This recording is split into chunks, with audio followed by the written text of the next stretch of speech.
Hello అండి అందరికీ. అందరికీ ఫస్ట్ ఆఫ్ ఆల్ శ్రీరామనవమి శుభాకాంక్షలు. ఇవైతే స్వామివారి తలంబ్రాలు ముత్యాలు అన్నమాట మాకు ప్రసాదంగా అయితే వచ్చాయి. సో ఇన్ని ఇయర్స్ మేము హైదరాబాద్లో ఉండి హైదరాబాద్లోనే ఒక మంచి టెంపుల్ అయితే మిస్ అయ్యాము అనమాట ఇన్ని ఇయర్స్. సో ఆ టెంపుల్కి అయితే ఈరోజు వెళ్ళాం మేము, శ్రీరామనవమి స్పెషల్ అనేసి. అదేం టెంపుల్ అని అంటే శంషాబాద్ దగ్గరలో ఉన్న అమ్మపల్లి టెంపుల్. అమ్మపల్లి శ్రీరామచంద్ర స్వామి టెంపుల్ అనమాట, సీతారామచంద్ర స్వామి టెంపుల్ అయితే 1000 years ముందు టెంపుల్ అండి. చాలా బాగుంది అండ్ ఆల్సో చాలా పెద్ద టెంపుల్. అది విలేజ్ అట్మాస్ఫియర్ లాగా ఉంటుంది అనమాట. చుట్టుపక్కల సరౌండింగ్స్ కానీ అవన్నీ పొలాలు, సన్ఫ్లవర్ తోటలు, బంతిపూల తోటలు, షూటింగ్ లొకేషన్స్ అవన్నీ ఉంటాయి. అండ్ ఆ టెంపుల్లో అయితే చాలా షూటింగ్స్ జరిగాయి.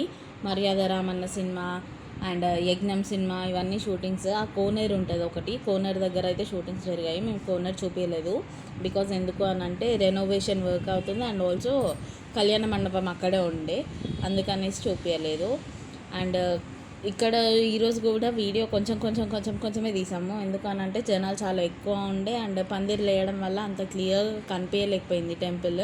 సో నెక్స్ట్ టైం కంపల్సరీ ఎప్పుడన్నా వెళ్ళినప్పుడు మాత్రం full length video each and everything తీసి చూపిస్తాం. మీకు ఎలా వెళ్ళాలి ఏంటి అనేది అయితే డీటెయిల్గా ఎక్స్ప్లెయిన్ చేస్తాము. బట్ ఇప్పటికైతే ఈ వీడియో హాఫే అడ్జస్ట్ అవ్వండి కొంచెము.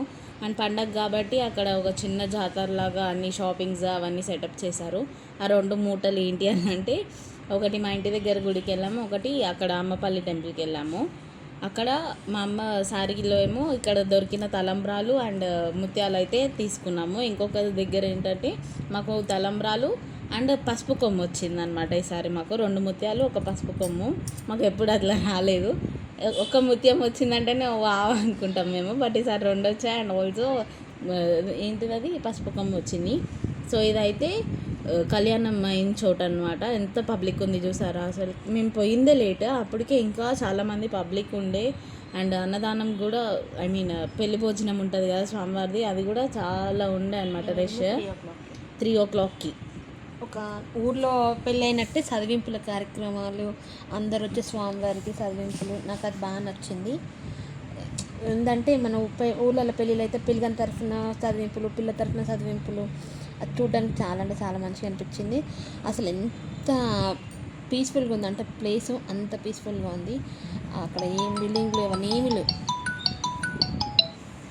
అంటే పెళ్ళికి కట్నాలు పెడతారు కదా, అలానే కట్నాలు పెట్టి ఇట్లా చెప్తున్నారు అనమాట, వీళ్ళు ఇంత ఇచ్చారు వాళ్ళు ఇంత ఇచ్చారు అనేసి. సో థ్యాంక్ యూ అండి.